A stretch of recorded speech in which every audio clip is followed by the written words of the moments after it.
Why do you want to go back to Camp Hero? Because we need to tell the world about your experiences there. Because that's the horror stage. I agree with you, it is a horror story.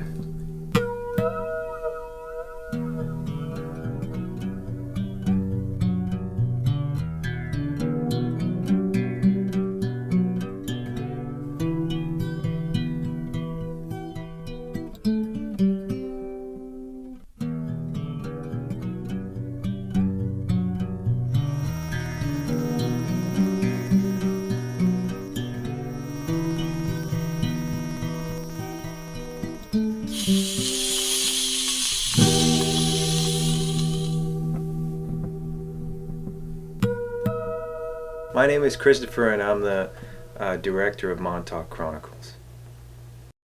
Making Montauk Chronicles, I've learned most lessons, more than anything I've ever worked on, because it was such a long period of time, and the movie itself has evolved through so many different stages.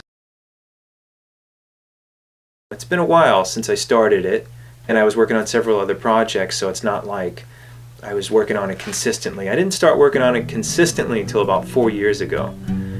That's when I felt free enough to really start exploring it and shooting more, and it just never really felt right to me. And I just kept working on it, and I actually started screening it and letting people see different versions of it. And I was never 100% happy with it. That's why I kept working on it. I just wasn't happy. I wasn't happy with what I was doing. I wasn't happy with what I was achieving with it as a story. And I still didn't get to the core of what this thing was. It's such a difficult topic to explore.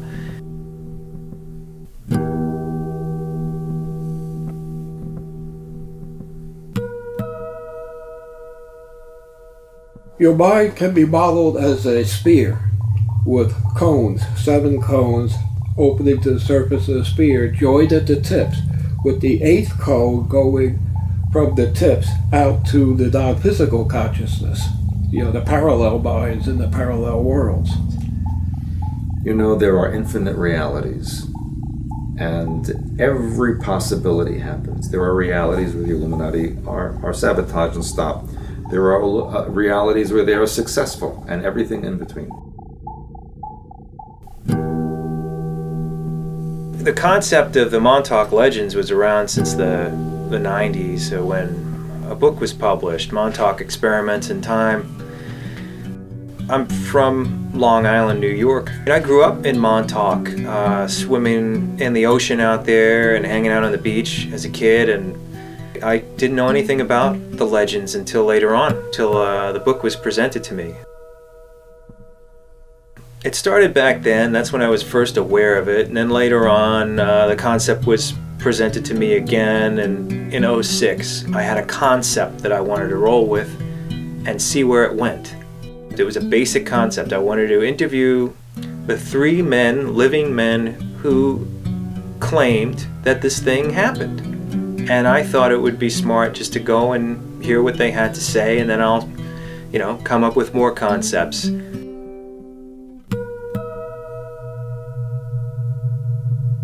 They wanted mind control into the mass population. Still, the TV setting is the best way to do that. Influence the masses.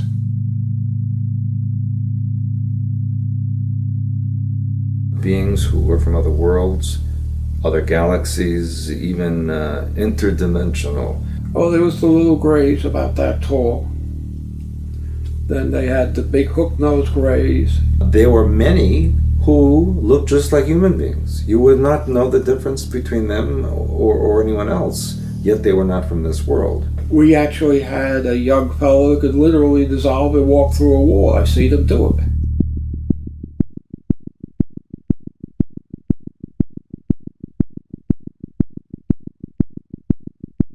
The stories are so off the wall and lacking in evidence, any hard evidence, that you're really just going on the testimonies of these 3 men. That's not enough for me. I need more. I need to find out why do so many people believe this, because there are people that believe this story all over the world. And so I started to find that concept to be interesting. Not to debunk it, that's not the idea here. It's to try and understand the nature of the story first and why so many people believe it without hard evidence.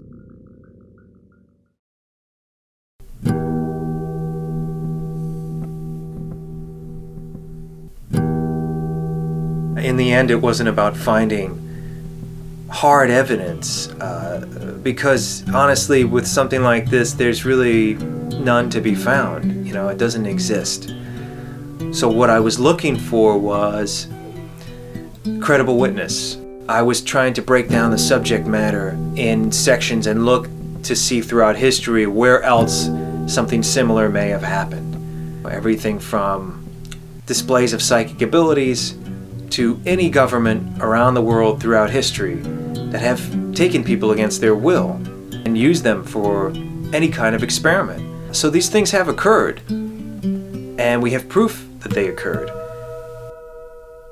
What I'm saying is that the idea of mind control and the idea of acknowledging that there's another dimension or other dimensions and other planes of existence, or life, the probability of intelligent life in other galaxies, it's all very believable and very plausible if you do your research.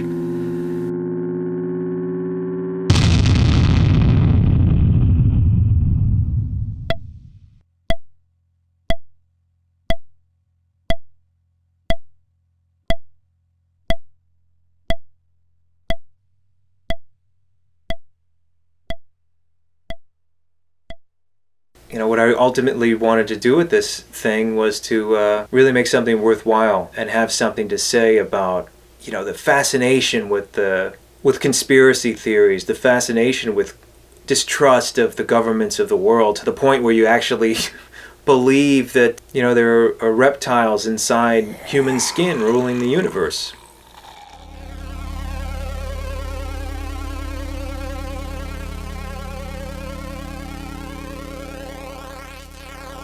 The reptilian races from the Draco star system colonized this planet eons ago before there were any humans here. And it was only many millennia after the colonization by the reptilians that human beings also colonized this planet from elsewhere. And there were many wars that went on back and forth for many thousands of years. And after a bit of time, they started to use mind control and programming and hybridization in order to work their way back into the surface and take control of humanity. They, convince the governments to do what they want by saying, we'll give you great technologies, which they have. The technology of that camera right there is from the aliens, no question.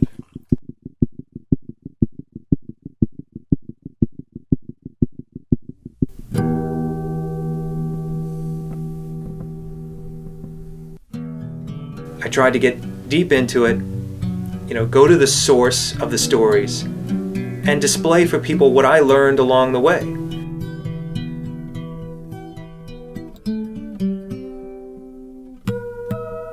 So a lot of it's about the experience of making it. That's really what the film ended up becoming, was the experience of making the film.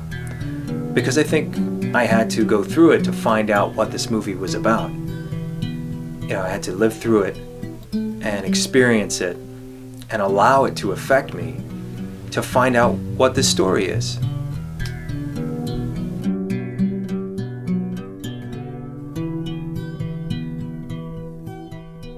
I went through a lot to make this, so it's in the movie, My perspective is in the movie. I really lived through this. I really went to go speak to these people. I stayed in their homes. I spent time with them. And this was a number of years. The subject matter really affected me. And so now I'm giving that to you the best way I possibly can.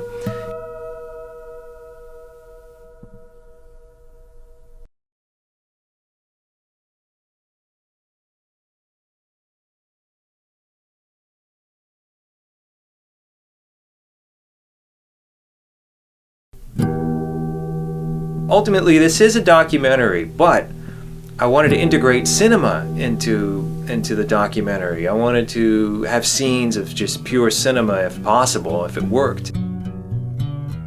the way I interpreted the stories, you know, the way they are in the film cinematically, they're horror stories to me. You know, kids getting kidnapped and beaten and murdered, and aliens experimenting on kids, kids being buried alive and drowned. This isn't E.T., this isn't Star Trek. This is a horror movie.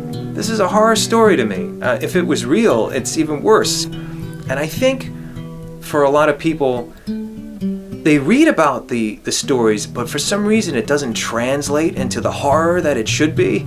And so I wanted to put that in the picture as well.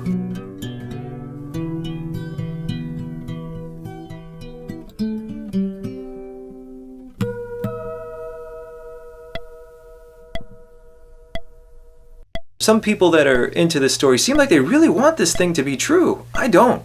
You know, I'd like to live in a world where this shit isn't possible, but I think worse things have happened that we have evidence of. I think we need to take a look at history and see how humans have treated other humans that we know of, that we have evidence of, and start there.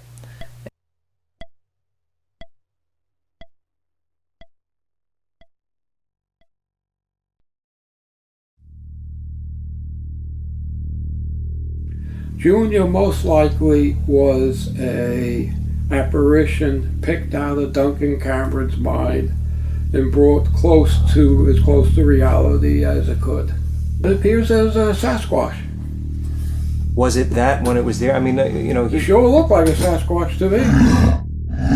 Again, I'm still puzzled as to why it's so easy for people to believe in all of this, because you can't be selective with something like this. The same men who say that the mind control stuff happened also say that Junior was created. You know, it's a lot to take in, and I think it's smart to really just kind of step back from it and take your time with something like this and not just declare that it happened. You don't know that it happened, and you don't know, you can't say it didn't happen either, which leaves me with a lot of frustration.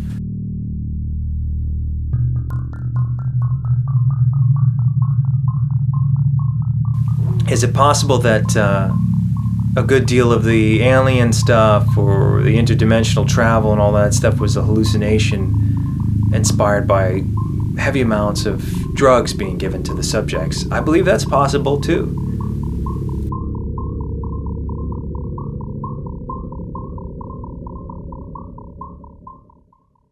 You know, quite honestly, I've talked about this for many, many years. So, in a lot of ways, talking about it, writing about it, has been a sort of a therapy, a release. I don't really feel emotional about it anymore. If you really think about the logic in this, according to the stories, the people that were running this program are all powerful, you know, ruling the universe, controlling our every thought. So how on earth would it be possible to let this story out if the people who didn't want the story out were controlling everything?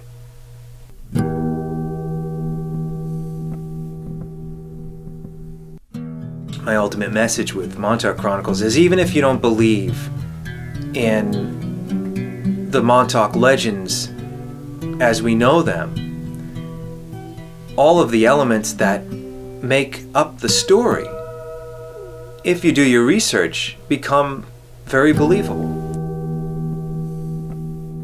This is a wild story. If you want to believe it, you read it as fact.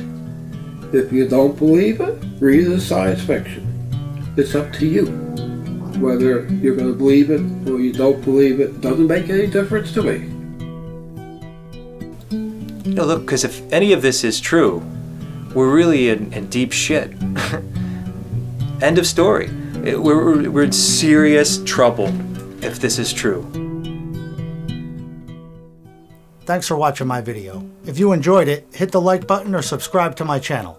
If you want to support the projects that I'm making, you can head over to my website and pick up my newest documentary,